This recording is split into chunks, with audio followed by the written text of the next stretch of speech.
Viewers আসসালামু আলাইকুম, দিগন্তনেট YouTube চ্যানেলের পক্ষ থেকে আবারও স্বাগতম। স্ক্রিনে দেখতে পাচ্ছেন যে রাউটারটি, এটা মাইক্রোটিকের একটা ছোট রাউটার। এই রাউটারটিকে আমরা বেসিক কনফিগারেশন করব এবং যে আইপি গুলা দিয়ে আমরা আজকে বেসিক কনফিগারেশন করব সেই আইপি গুলাকে আমরা লাইভ পিং টেস্ট দিয়ে দেখব এবং ইন্টারনেট ইউজ করে দেখব। তো ভিউয়ার্স, এই রাউটারটিকে কনফিগারেশন করার আগে অবশ্যই আপনার আইএসপি থেকে যে কেবলটি আসবে সেই কেবলটি সরাসরি এখানে ইন্টারনেট পোর্ট বা পিপিও ইন নামে যে পোর্ট দেখতে পাচ্ছেন এই পোর্টে আপনারা কি করবেন, কানেকশন দিবেন। 2 3 4 5 এই পোর্টগুলো সার্ভিস পোর্ট। এই পোর্টগুলো থেকে আপনারা পিপিও বা স্ট্যাটিক আইপি যে কোনো আইপি আপনারা সার্ভিস পাবেন। তো ভিউয়ার্স, 2 নাম্বার পোর্ট থেকে যে একটা ইউটিউব কেবল সরাসরি আপনার পিসি বা ল্যাপটপের সাথে কানেক্ট করবেন। যখন 2 নাম্বার পোর্ট থেকে পিসিতে কানেকশন দিবেন, তখন উইনবক্স যদি আপনার নামানো থাকে তাহলে উইনবক্সের ভিতরে যখন আপনি রিফ্রেশ দিবেন সাথে সাথে এই মাইক্রোটিকের একটা ম্যাক অ্যাড্রেস আপনার এখানে শো করবে। তো প্রাথমিক অবস্থায় এই মাইক্রোটিকের ইউজার নেম থাকবে অ্যাডমিন, কোনো পাসওয়ার্ড থাকবে না। তো এরপর আপনারা কানেকশনে চলে যাবেন। তো কানেক্টে ক্লিক করার সাথে সাথে এরকম একটা ইন্টারফেস আসবে। তো অনেক সময় রিমুভ কনফিগারেশন আসতে পারে, আপনারা রিমুভ কনফিগারেশনে ক্লিক করবেন।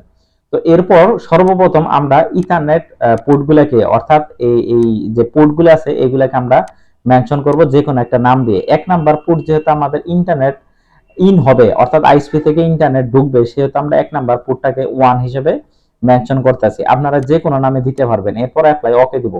2 নাম্বার পোর্টটাকে আমরা মানে ডাউনলিঙ্ক হিসেবে রাখতেছি, অর্থাৎ এই 2 নাম্বার পোর্ট থেকে আমরা সার্ভিসটা নিব, অর্থাৎ ইন্টারনেট ইউজ করব। 2 নাম্বার পোর্টটাকে আমরা ডাউনলিঙ্ক লিখে, ঠিক আছে, অ্যাপ্লাই ওকে দিয়ে দিব। তো অ্যাপ্লাই ওকে দিলে আমার পোর্টগুলো মেনশন হয়ে যাবে। যথারীতি বাকি পোর্টগুলো আপনারা মেনশন করে নিতে পারবেন। তো এরপর আমাদের কাজ হচ্ছে আইপিটাকে সেটআপ করা। তো সরাসরি আইপিটাকে সেটআপ করার জন্য আমরা যেটা করব, আইপি থেকে সরাসরি আইপি অ্যাড্রেসে ক্লিক করব। আইপি অ্যাড্রেসে ক্লিক করার সাথে সাথে এখানে এরকম একটা ইন্টারফেস আসবে, অর্থাৎ প্লাসে ক্লিক করব। প্লাসে ক্লিক করার পর আইএসপি থেকে যে আমাকে আইপি অ্যাড্রেসটা দেওয়া হয়েছে সেই আইপি অ্যাড্রেসটা আমরা সরাসরি এখানে বসিয়ে নিব। ধরেন আমাকে এরকম একটা আইপি অ্যাড্রেস দেওয়া হয়েছে এবং অবশ্যই আমরা স্ল্যাশ সাবনেট যেটা, অর্থাৎ যদি 30 হয় 30 বসাবো, 24 বসাবো, অর্থাৎ যে সাবনেট মার্কসের যে আইপি গুলো হবে সেই আইপি গুলো এখানে কি করব, আমরা বসিয়ে নিব। এরপর আমরা যেহেতু এটা 1 পোর্টে ঢুকবে, সেই 1 পোর্টটাকে দেখিয়ে অ্যাপ্লাই ওকে দিব, অর্থাৎ এটা 1 নাম্বার পোর্টটাকে আমরা মেনশন করে দিলাম।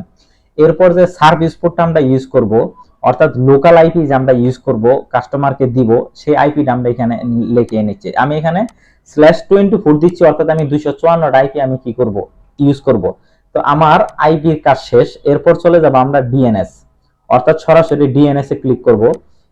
আইপি থেকে ডিএনএস এ ক্লিক করার পর এখানে আমরা যদি এই জায়গাতে যদি আমরা ক্লিক করি, তখন আমাদের ডিএনএস এ বসার অপশনগুলো চলে আসবে। স্টেপ বাই স্টেপ আমি ডিএনএস গুলো বসাবো। এগুলো হচ্ছে গুগল ডিএনএস। যদি আপনার পার্সোনালি কোনো ডিএনএস থাকে সেক্ষেত্রে আপনি কি করতে পারবেন, ডিএনএস গুলো বসিয়ে নিতে পারবেন।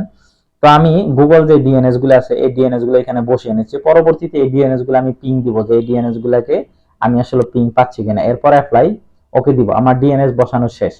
এরপর আমি সরাসরি চলে যাব রাউটে। রাউটে গিয়ে আমার কি করতে হবে, গেটওয়েটা দেখিয়ে দিতে হবে। গেটওয়ে দেখানোর জন্য প্লাসে ক্লিক করব। এই গেটওয়েটা হচ্ছে আমার আইএসপি রেন্ডে যে আইপিটা বসানো আছে সেটাই হবে আমার গেটওয়ে। এটা যদি না বোঝেন আইএসপি কে বলে নেবেন যে আমার গেটওয়েটা একটু আমাকে দেন, তখন তারা যে গেটওয়েটা দিবে সেই গেটওয়েটা আপনারা এখানে বসিয়ে নেবেন।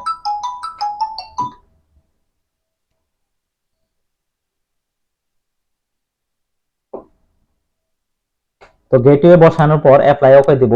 এখানে রিচেবল আসবে। যদি রিচেবল না আসে সেক্ষেত্রে কিন্তু আপনার গেটওয়েটা ঠিক নেই।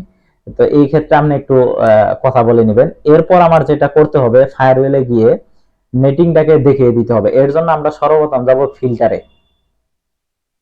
তো ফিল্টারে গিয়ে আমরা এখানে নেটিং এ যাব। নেটিং এ যাওয়ার পর সরাসরি অ্যাকশনে যাব। অ্যাকশনে অ্যাকসেপ্ট আছে, এখান থেকে মাস্কুরেটটাকে আমরা দেখিয়ে দিব। তো মাস্কুরেটটা দেখানোর পরে অ্যাপ্লাই ওকে দেব। তো মোটামুটি এটাই বেসিক কনফিগারেশন, এখানে আর জটিল কোনো কিছু নেই। তো আমাদের সবকিছু কাজ শেষ। এখন আমরা যে ডিএনএস গুলো এখানে বসিয়েছিলাম বা যে আইপি গুলা বসিয়েছিলাম, যে গেটওয়ে গুলা বসাইছিলাম, সবগুলাকে আমরা একটা একটা করে পিং দেব। তো পিং টেস্ট গুলা একটু দেখে নেই।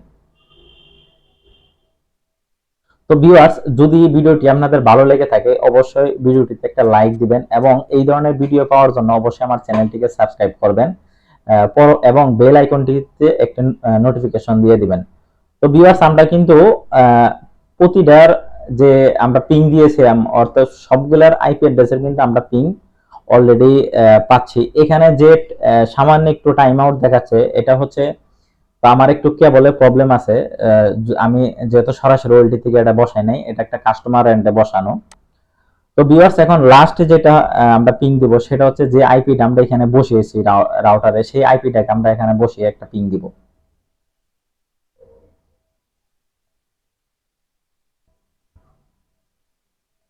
তো ভিউয়ার্স, অলরেডি দেখতে পাচ্ছেন আমরা পিং পাচ্ছি। এখন আমরা লাইভ যেটা করব, আমরা লোকাল যে আইপি অ্যাড্রেসটা বসিয়েছিলাম, তো ওই 10.10.1 যে আইপি অ্যাড্রেস ছিল, তো যেহেতু 1 আমার গেটওয়ে, আমি এখানে 2 বসাবো। 2 থেকে 253 পর্যন্ত আমি ইউজ করতে পারবো, আর গেটওয়েটা সবসময় হবে 1। অর্থাৎ 1টা আমি যেহেতু রাউটারে বসিয়েছি সেহেতু গেটওয়েটা কি হবে, সবসময় 1 হবে। 1টা আমরা ইউজ করতে পারবো না, 254 আমরা ইউজ করতে পারবো না। তো এখানে আইপি বসে যখন আমি ওকে দিব, যদি আমার আইপিটা ঠিক থাকে 2 নাম্বার পোর্ট থেকে, তখন এটা সরাসরি কেবলটা আমার ইন্টারনেট অ্যাক্সেস দেখাবে। আইপিটা বসানো হয়ে গেলে আমরা ওকে ক্লিক করব। ওকে ক্লিক করার সাথে সাথে এখানে ইন্টারনেট অ্যাক্সেস দেখাবে এবং পোর্টটাও স্টেবল দেখাবে। তো অলরেডি দেখতে পাচ্ছেন ইন্টারনেট অ্যাক্সেস আমার পিসি অলরেডি পেয়ে গেছে। এরপর আমরা যদি ইউটিউবে গিয়ে যদি আমরা ইউটিউবটাকে ওপেন করি, সেই ক্ষেত্রে ইন্টারনেটটা চলে আসবে, ইউটিউবটা ওপেন হয়ে যাবে। একটা ইউটিউব যদি আমরা এখানে ওপেন করি, তখন মাইক্রোটিকে এই ইউটিউবে কি পরিমাণ ব্যান্ডউইথ ইউজ হচ্ছে সেটা আমরা দেখতে পারবো। তো ভিউয়ার্স, আশা করি ভিডিওটি আপনাদের কাজে লাগবে। যদি কাজে লেগে থাকে অবশ্যই ভিডিওটি আপনারা শেয়ার করবেন। তো ভালো থাকবেন, সুস্থ থাকবেন। আজকের জন্য ভিডিও এই পর্যন্তই। আল্লাহ হাফেজ।